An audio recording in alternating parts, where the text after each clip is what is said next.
One thing you mentioned in the past was that ACINQ is VC funded. You guys have raised, I think, a couple times in the past.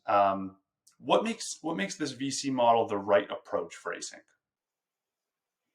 Hmm, that's a good question because I don't know if it's the right approach, but we've been very lucky to have very good investors that understand Bitcoin, understand Lightning, know that this is a very long-term project with that's going to be real research and development. That we're not going to get a huge revenue stream in a year or so.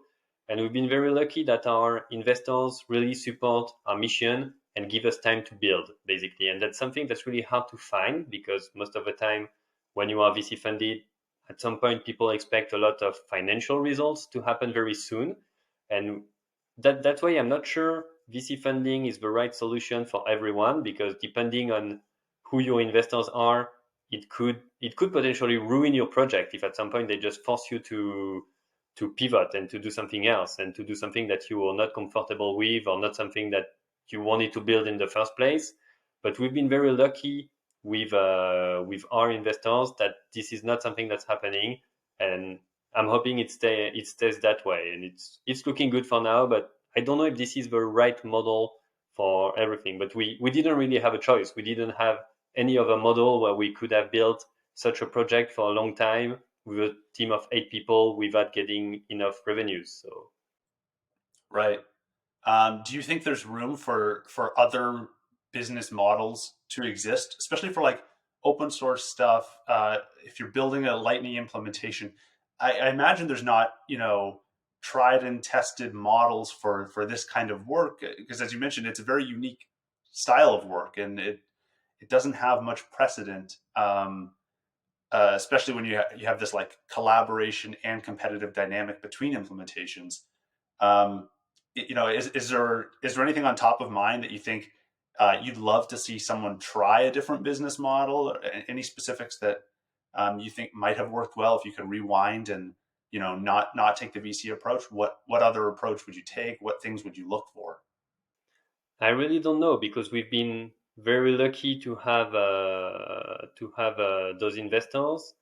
I really don't know how to do it differently, and but I really think that there's room for experimentation here, and there's a more general discussion about how to fund open source work generally, and that's something I expect that we'll see more innovation in funding developers working on various open source projects in the decades to come. And I'm really curious to see how that develops. I have no idea what will work and what won't, but I really hope that people try things and that maybe we find new models that work for this kind of projects. But I really have no idea where to start. Fair enough. So on the topic of you have these investors, uh, how do you guys think about eventually delivering a return on that capital for the investors? Because maybe they're fine now to say, hey, go build, do your thing, but eventually they're going to say, we funded you, we want to have some idea of a return in the future. How do you think about generating that return? Is that going to be something that you guys do on Eclair, through Phoenix, through some other project in the future? Okay, but by being a big node and running Phoenix, we get some revenue, we get some fees from routing, some fees from on-the-fly liquidity. So that's a source of revenue. I don't know if it's something. I don't think that this is something that will ever generate huge revenues because this is a very harsh business where everyone can come in and propose lower fees than you do. So you cannot, and I think that's good, that's healthy. You cannot impose high fees on users because this is an open network. But that also means that this will never give you very high revenue stream. So we're not entirely sure yet how in the long run we will get enough revenue that because that really depends on how what adoption looks like. If merchants start to really add more support for Lightning, then maybe there are interesting plays in that space. It really depends on how people start using Lightning on the merchant side, I guess, because right now Lightning is more used on the individual to individual side, and you don't want to impose high fees on those scenarios, because otherwise you're just going to kill the project basically, and other people can just come in and propose lower fees. I think that it's more when actual real business people buying real things will start to happen, that we will have a better idea at where we can get more revenues. But that's still hard to evaluate today. Right.